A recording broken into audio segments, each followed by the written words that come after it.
ఓం శాంతి. ఈరోజు Murali date 27 June 2025. బాబా చెప్తున్నారు, మధురమైన పిల్లలు, మీ సమయం చాలా విలువైనది. అందువలన వ్యర్థమైన విషయాల్లో మీ సమయాన్ని వ్యర్థం చేయకండి. ప్రశ్న: మనుషుల నుండి దేవతలుగా అయ్యేందుకు తండ్రి ద్వారా ఏ శ్రీమతం లభించింది? జవాబు: ఫస్ట్ పాయింట్, పిల్లలు, మీరు మనుషుల నుండి దేవతలుగా అవుతున్నారు కనుక మీలో ఎలాంటి అసురీ స్వభావం ఉండరాదు. 2. సెకండ్ పాయింట్, ఎవరిపైన కోపగించుకోరాదు. థర్డ్ పాయింట్, ఎవరికి దుఃఖం కలిగించరాదు. ఫోర్త్ పాయింట్, ఎలాంటి వ్యర్థమైన విషయాలను చెవులతో వినరాదు. తండ్రి శ్రీమతం చెడు వినకు, చెడు చూడకు. ఓం శాంతి. పిల్లలైన మీరు చాలా సాధారణంగా కూర్చోవాలి. ఎక్కడైనా కూర్చోవచ్చు. అడవిలోనైనా కూర్చోండి, పర్వతం మీదైనా కూర్చోండి, ఇంట్లో అయినా కూర్చోండి, లేక కుటీరంలోనైనా కూర్చోండి. ఎక్కడైనా కూర్చోవచ్చు. ఇలా కూర్చున్నందున పిల్లలైన మీరు బదిలీ అవుతారు. ఇప్పుడు మనం మనుషులము, భవిష్యత్తులో దేవతలుగా అవుతున్నామని, ముళ్ళ నుండి పుష్పాలుగా అవుతున్నామని పిల్లలైన మీకు తెలుసు. బాబా తోట యజమానే కాక తోటమాలి కూడా. మనం తండ్రిని స్మృతి చేయటం ద్వారా 84 జన్మల చక్రాన్ని తిప్పటం ద్వారా బదిలీ అవుతున్నాము. ఇక్కడ కూర్చోండి లేదా మరెక్కడైనా కూర్చోండి, మీరు బదిలీ అవుతూ మనుషుల నుండి దేవతలుగా అవుతూ ఉంటారు. మేమిలా అవుతున్నామని మీ బుద్ధిలో లక్ష్యం ఉంది. ఏ పని చేస్తున్నా, రొట్టెలు కాలుస్తున్నా బుద్ధిలో కేవలం తండ్రిని స్మృతి చేయండి. పిల్లలకు ఈ శ్రీమతం లభిస్తూ ఉంది. నడుస్తూ తిరుగుతూ అన్ని పనులు చేస్తూ కేవలం స్మృతిలో ఉండండి. తండ్రి స్మృతి ద్వారా వారసత్వం కూడా స్మృతి వస్తుంది. 84 జన్మల చక్రం కూడా స్మృతి వస్తుంది. ఇందులో ఇంకే ఇతర కష్టమూ లేదు. మనము దేవతలుగా అవుతున్నాము కనుక ఎలాంటి అసురీ స్వభావం ఉండరాదు. ఎవరిపైన కోపగించుకోరాదు, ఎవరికి దుఃఖంనివ్వరాదు, ఎలాంటి వ్యర్థ విషయాలను చెవులతో వినరాదు. కేవలం తండ్రిని స్మృతి చేయండి. ప్రపంచంలోని వ్యర్థ విషయాలనైతే చాలా వింటూ వచ్చారు. అర్ధకల్పం నుండి వ్యర్థ మాటలు వింటూ మీరు క్రిందకు దిగజారిపోయారు. ఇప్పుడు తండ్రి చెప్తున్నారు, ఇక్కడి మాటలు అక్కడ, అక్కడి మాటలు ఇక్కడ చెప్పరాదు. ఫలానా వారు ఈ విధంగా ఉన్నారు, వీరిలో ఇది ఉంది, ఇటువంటి వ్యర్థ మాటలు మాట్లాడరాదు. ఇది తమ సమయాన్ని వ్యర్థం చేసుకోవటమే. మీ సమయం చాలా విలువైనది. చదువులోనే మీ కళ్యాణం ఉంది. దీని ద్వారానే పదవిని పొందుతారు. ఆ చదువులో చాలా కష్టపడవలసి వస్తుంది. పరీక్ష పాస్ అయ్యేందుకు విదేశాలకు వెళ్తారు. తండ్రి మీకు ఏ కష్టమూ కలిగించరు. తండ్రి ఆత్మలకు చెప్తారు, తండ్రినైనా నన్ను స్మృతి చేయండి. ఒకరికి ఒకరు ఎదుట కూర్చోబెట్టినా తండ్రి స్మృతిలో ఉండండి. స్మృతిలో కూర్చుంటూ మీరు ముళ్ళ నుండి పుష్పాలుగా అవుతారు. ఇది ఎంత మంచి యుక్తి! మీరు తండ్రి శ్రీమతంను అనుసరించాలి కదా. ప్రతి ఒక్కరికి వేరువేరు రోగాలుంటాయి. అయితే ప్రతి రోగం కొరకు సర్జన్ ఉంటారు. పెద్ద పెద్ద మనుషుల దగ్గర ప్రత్యేకంగా సర్జన్ ఉంటారు కదా. మీ సర్జన్గా ఎవరున్నారు? భగవంతుడు. వారు అవినాశీ సర్జన్. నేను మిమ్మల్ని అర్ధకల్పం కొరకు నిరోగులుగా చేస్తానని అంటారు. కేవలం నన్ను స్మృతి చేసినట్లయితే వికర్మలు వినాశనమవుతాయి. మీరు 21 జన్మల కొరకు నిరోగులుగా అవుతారు. ఈ ప్రతిజ్ఞ వేసుకోవాలి. స్మృతి ద్వారానే మీరు నిరోగులుగా అవుతారు. తర్వాత 21 జన్మల కొరకు ఎలాంటి రోగము ఉండదు. భలే, ఆత్మ అయితే అవినాశి, శరీరమే రోగిగా అవుతుంది. కానీ భోగించేది ఆత్మయే కదా. అక్కడ మీరు అర్ధకల్పం, మీరిప్పుడు రోగిగా అవ్వరు. కేవలం స్మృతిలో తత్పరులై ఉండండి. పిల్లలే సేవ చేయాలి. ప్రదర్శనలో సేవ చేస్తూ చేస్తూ పిల్లల కంఠం ఎండిపోతుంది, మూసుకుపోతుంది. కొంతమంది పిల్లలు మేము సర్వీస్ చేస్తూ చేస్తూ బాబా దగ్గరకు వెళ్ళిపోతామని భావిస్తారు. సర్వీస్ చేయు ఈ పద్ధతి కూడా చాలా బాగుంది. ప్రదర్శనలో కూడా పిల్లలు అర్థం చేయించాలి. ప్రదర్శనలో మొట్టమొదట ఈ లక్ష్మీనారాయణుల చిత్రం చూపించాలి. ఇది ఫస్ట్ క్లాస్ చిత్రం. భారతదేశంలో నేటికి 5000 సంవత్సరాల క్రితం వీరి రాజ్యం ఉండేది. లెక్కలేనంత ధనం ఉండేది. పవిత్రత, సుఖశాంతులన్నీ ఉండేవి. కానీ భక్తి మార్గంలో సత్యుగానికి లక్షల సంవత్సరాలని చూపించారు. మరి ఏ విషయమైనా ఎలా గుర్తొస్తుంది? ఈ లక్ష్మీనారాయణులది ఫస్ట్ క్లాస్ చిత్రం. సత్యుగంలో వీరి వంశం వారు 1250 సంవత్సరాలు రాజ్యపాలన చేశారు. ఇంతకుముందు మీకు కూడా ఇది తెలిసేది కాదు. ఇప్పుడు పిల్లలైన మీకు తండ్రి స్మృతిని కలిగించారు. మీరే మొత్తం విశ్వంపై రాజ్యం చేసేవారు. ఈ విషయం మీరు మర్చిపోయారా? 84 జన్మలు కూడా మీరే తీసుకున్నారు. మీరే సూర్యవంశీలుగా ఉండేవారు. పునర్జన్మలనైతే తీసుకుంటారు. 84 జన్మలు మీరెలా తీసుకున్నారో అర్థం చేసుకోవటం చాలా సులభం. సింపుల్ విషయం. క్రిందకు దిగజారుతూ వచ్చారు. ఇప్పుడు తండ్రి ఎక్కే కళలోకి తీసుకెళ్తారు. మీ ఎక్కే కళ ద్వారా అందరికీ మేలు జరుగుతుందని గాయనం ఉంది. తర్వాత శంకు మొదలైనవి పూరిస్తారు. ఇప్పుడు హాహాకారాలవుతాయని పిల్లలైన మీకు తెలుసు. పాకిస్తాన్లో ఏమేం జరిగాయో చూశారు కదా. అందరి నోటి ద్వారా ఇవే శబ్దాలు వెలువడేవి. ఓ భగవంతుడా, ఓ రామా, ఇప్పుడేమవుతుంది అని భయపడేవారు. కానీ ఇప్పుడిక జరగబోయే వినాశనం చాలా పెద్దది. దీని తర్వాత జై జై ధ్వనులు వినిపిస్తాయి. ఈ అనంతమైన ప్రపంచం ఇప్పుడు వినాశనం అవుతుందని తండ్రి పిల్లలకు అర్థం చేస్తున్నారు. అనంతమైన తండ్రి అనంతమైన జ్ఞానాన్ని మీకు వినిపిస్తారు.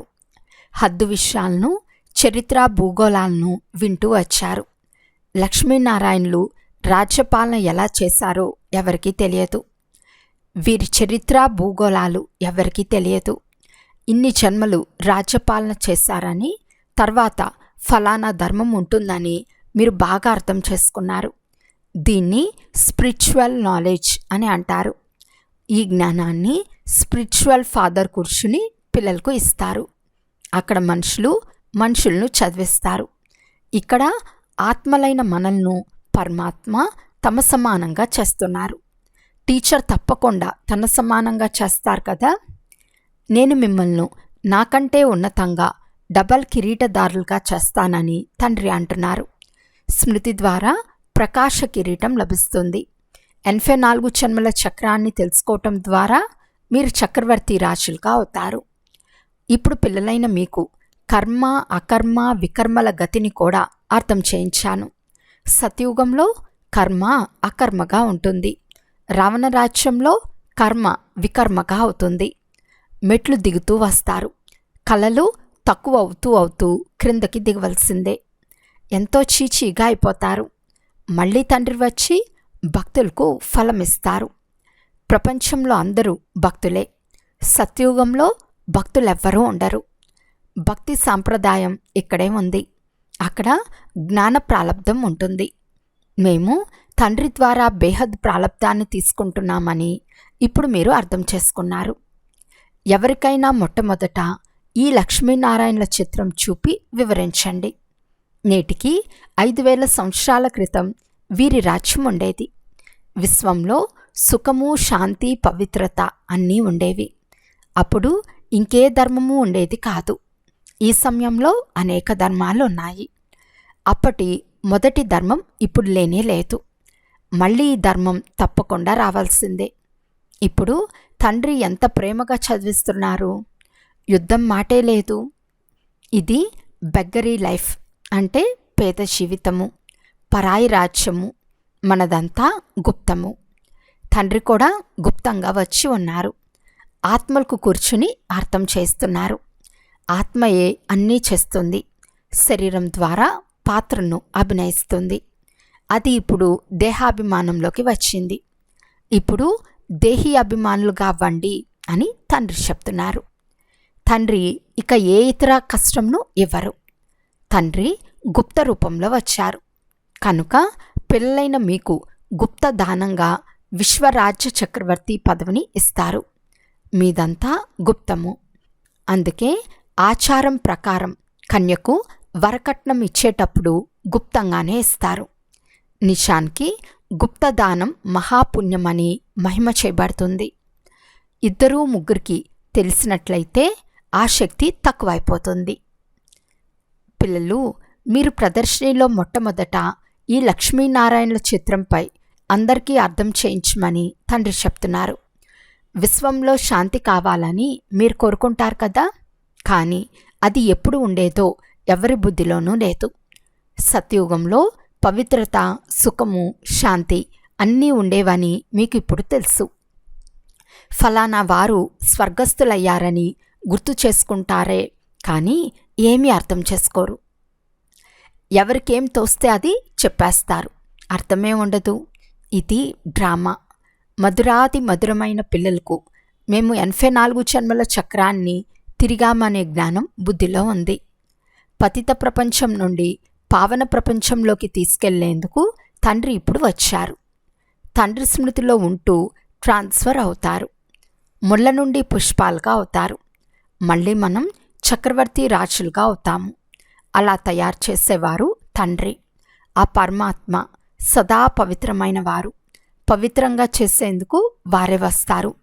సత్యుగంలో మీరు సుందరంగా అవుతారు. అక్కడ సహజ సౌందర్యం ఉంటుంది.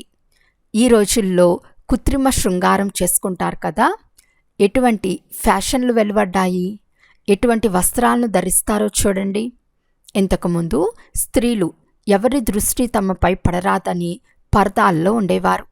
ఇప్పుడైతే చాలా తెరిచేశారు, వికారులుగా అయ్యారు. అందుకే ఎక్కడ చూసినా పాపము, వికారము పెరిగిపోయింది. చెడు వినకండి అని తండ్రి అంటున్నారు. రాజులో శక్తి ఉంటుంది. ఈశ్వరార్థంగా దానం చేసినప్పుడు అందులో శక్తి ఉంటుంది. ఇక్కడ ఎవరిలోనూ శక్తి లేదు. ఎవరిది ఏది తోస్తే వారిది చేస్తూ ఉంటారు. చాలా మురికి మనుషులు ఉన్నారు. మీరు చాలా సౌభాగ్యశాలురు. ఎందుకంటే నావికుడు మీ చేతిని పట్టుకున్నాడు. కల్పకల్పం మీరే నిమిత్తంగా అవుతారు. మొదట ముఖ్యమైనది దేహాభిమానమని మీకు తెలుసు. దాని తర్వాతనే అన్ని భూతాలు వస్తాయి. పరిశ్రమ చేయాలి. మిమ్మల్ని మీరు ఆత్మగా భావించి తండ్రిని స్మృతి చేయండి. ఇదేమి చేదు మందు కాదు. కేవలం మిమ్మల్ని మీరు ఆత్మగా భావించి తండ్రిని స్మృతి చేయండి. బాబా స్మృతిలో ఉంటూ ఎంత దూరం కాలి నడకన వెళ్ళినా పాదాలు అలసిపోవు, తేలికగా అయిపోతారు. చాలా సహయోగం లభిస్తుంది. మీరు మాస్టర్ సర్వశక్తివంతులుగా అవుతారు. మనం విశ్వానికి అధికారులుగా అవుతామని మీకు తెలుసు. తండ్రి దగ్గరకు వచ్చారు. ఇంకే కష్టమూ ఇవ్వరు. కేవలం చెడు వినకండి అని పిల్లలకు చెప్తారు. సర్వీస్ యోగ్యులైన పిల్లల నోటి ద్వారా సదా జ్ఞానరత్నాలే వెలువడతాయి. జ్ఞాన విషయాలు తప్ప ఇతర ఏ మాటలు వెలువడరాదు. మీరు ఇక్కడి మాటలు అక్కడ, అక్కడి మాటలు ఇక్కడ ఎప్పుడు చెప్పరాదు, వినరాదు. సేవ చేసే పిల్లల నోటి నుండి సదా రత్నాలే వెలువడతాయి. జ్ఞాన మాటలు వినిపించటం తప్ప మిగిలినదంతా రాళ్ళు విసరటం వంటిదే. రాళ్ళు విసరటం లేదంటే తప్పకుండా జ్ఞానరత్నాలనే ఇస్తారు. రాళ్ళైనా విసురుతారు, లేదా అవినాశి జ్ఞానరత్నాలనైనా ఇస్తారు. వీటి విలువను మాటల్లో వర్ణించలేరు. తండ్రి వచ్చి మీకు జ్ఞానరత్నాలను ఇస్తారు. అది భక్తి. అక్కడ రాళ్ళనే వేస్తూ ఉంటారు. తండ్రి చాలా చాలా మధురమైన వారని పిల్లలకు తెలుసు. మీరు తల్లి తండ్రి అని అర్ధకల్పం నుండి మహిమ చేస్తూ వచ్చారు. కానీ అర్థం ఏమాత్రము గ్రహించకుండా ఉండేవారు. చిలుక మాదిరి కేవలం పాడుతూ ఉండేవారు. పిల్లలైన మీకు ఎంతో సంతోషం ఉండాలి. బాబా మనకు బేహద్ వారసత్వాన్ని, విశ్వరాజ్య భాగ్యాన్ని ఇస్తున్నారు. 5000 సంవత్సరాల క్రితం మనం విశ్వానికి యజమానులుగా ఉండేవారం. ఇప్పుడు లేము, మళ్ళీ అవుతాము. శివబాబా బ్రహ్మ ద్వారా వారసత్వంను ఇస్తారు. బ్రాహ్మణ కులం కావాలి కదా. భగీరథుడని చెప్పటం ద్వారా కూడా అర్థం చేసుకోలేరు. కనుక బ్రహ్మ మరియు అతని బ్రాహ్మణ కులం ఉంది. బ్రహ్మతనువులో ప్రవేశిస్తారు కనుక బ్రహ్మ భగీరథుడు అని అంటారు. బ్రహ్మ పిల్లలే బ్రాహ్మణులు. బ్రాహ్మణులది శిఖర స్థానం. బ్రాహ్మణులది శిఖర స్థానం. విరాట రూపం కూడా ఎలా ఉంటుంది అంటే పైన బాబా, తర్వాత ఎవరైతే ఈశ్వర్య సంతానంగా అవుతారో ఆ సంగం యుగ బ్రాహ్మణులు ఉంటారు. మేమిప్పుడు ఈశ్వర్య సంతానంగా అయ్యామని, తర్వాత దైవీ సంతానంగా అవుతామని మీరు తెలుసుకున్నారు కనుక డిగ్రీ తగ్గిపోతుంది. ఈ లక్ష్మీనారాయణల డిగ్రీ కూడా తక్కువే, ఎందుకంటే వీరిలో జ్ఞానం లేదు. జ్ఞానం బ్రాహ్మణులైన మీలో ఉంది, కానీ లక్ష్మీనారాయణులు అజ్ఞానులు అని అనరు. వీరు జ్ఞానం ద్వారా ఈ పదవిని పొందుకున్నారు. బ్రాహ్మణులైన మీరు ఎంతో ఉన్నతమైన వారు. తర్వాత దేవతలుగా అయినప్పుడు జ్ఞానం ఏమాత్రమూ ఉండదు. వారిలో జ్ఞానం ఉంటే అది దైవీ వంశంలో పరంపర నుండి కొనసాగుతూ వచ్చేది. మధురాతి మధురమైన అల్లారు ముద్దు పిల్లలకు అన్ని రహస్యాలు, అన్ని యుక్తులు అర్థం చేస్తున్నారు. రైల్లో కూర్చుని కూడా మీరు సర్వీస్ చేయవచ్చు. ఒక్క చిత్రం గురించి పరస్పరం చర్చించుకుంటూ ఉంటే అనేక మంది కలిసి గుమ్మి కొడతారు. ఈ కులానికి చెందిన వారు మంచి రీతిగా ధారణ చేసి ప్రజలుగా అవుతారు. సర్వీస్ కొరకు చాలా మంచి మంచి చిత్రాలు ఉన్నాయి. భారతవాసులైన మనం మొదట దేవీ దేవతలుగా ఉండేవారం. ఇప్పుడు ఏమీ లేదు. చరిత్ర, భూగోళాలు మళ్ళీ రిపీట్ అవుతాయి. మధ్యలో ఇది సంగం యుగం. ఇందులో మీరు పురుషోత్తములుగా అవుతారు. అచ్చా, మధురాతి మధురమైన అపురూపమైన పిల్లలకు మాతాపిత బాప్దాదాల ప్రియ స్మృతులు మరియు గుడ్ మార్నింగ్. ఆత్మిక పిల్లలకు ఆత్మిక తండ్రి నమస్తే.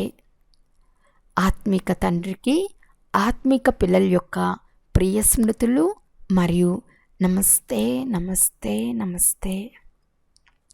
ధారణ కొరకు ముఖ్య సారము. ఫస్ట్ పాయింట్, జ్ఞాన విషయాలు తప్ప ఇంకే ఇతర విషయాలు నోటి ద్వారా వెలువడరాదు. వ్యర్థ విషయాలను ఎప్పుడు వినరాదు. నోటి ద్వారా సదా రత్నాలే వెలువడుతూ ఉండాలి, రాళ్ళు వెలువడరాదు. సెకండ్ పాయింట్, సర్వీస్తో పాటు స్మృతి యాత్రలో ఉండి స్వయాన్ని నిరోగిగా చేసుకోవాలి. అవినాశి సర్జన్ స్వయం భగవంతుడు 21 జన్మలకు నిరోగిగా చేసేందుకు మాకు లభించారు. ఈ నశాలో ఖుషీలో ఉండాలి. వరదానము, ప్రతి కర్మలో తండ్రిని అనుసరించి స్నేహానికి బదులును ఇచ్చే తీవ్ర పురుషార్థి భవ. ఎవరితో స్నేహం ఉంటుందో వారిని స్వతహాగా అనుసరించాల్సి ఉంటుంది. సదా నేను ఏ కర్మ చేస్తున్నానో అది తండ్రి అనుసారమే ఉందా అని గుర్తుండాలి. ఒకవేళ లేకుంటే ఆ పని ఆపేయండి. తండ్రిని కాపీ చేస్తూ తండ్రి సమానంగా అవ్వండి. కాపీ చేసేందుకు ఎలాగైతే కార్బన్ పేపర్ను వేస్తారో అలా అటెన్షన్ అనే పేపర్ను వేస్తే కాపీ అయిపోతుంది. ఎందుకంటే తీవ్ర పురుషార్థులుగా అయి స్వయాన్ని ప్రతి శక్తి ద్వారా సంపన్నంగా తయారు చేసుకునే సమయం ఇదే. ఒకవేళ స్వయాన్ని సంపన్నంగా చేసుకోలేకుంటే సహయోగం తీసుకోండి. లేకుంటే పోను పోను టూ లేట్, అంటే చాలా ఆలస్యం అయిపోతుంది. స్లోగన్, సంతుష్టత యొక్క ఫలం ప్రసన్నత. ప్రసన్న చిత్తులుగా అవ్వటం ద్వారా ప్రశ్నలు సమాప్తమైపోతాయి. అచ్చా, ఓం శాంతి.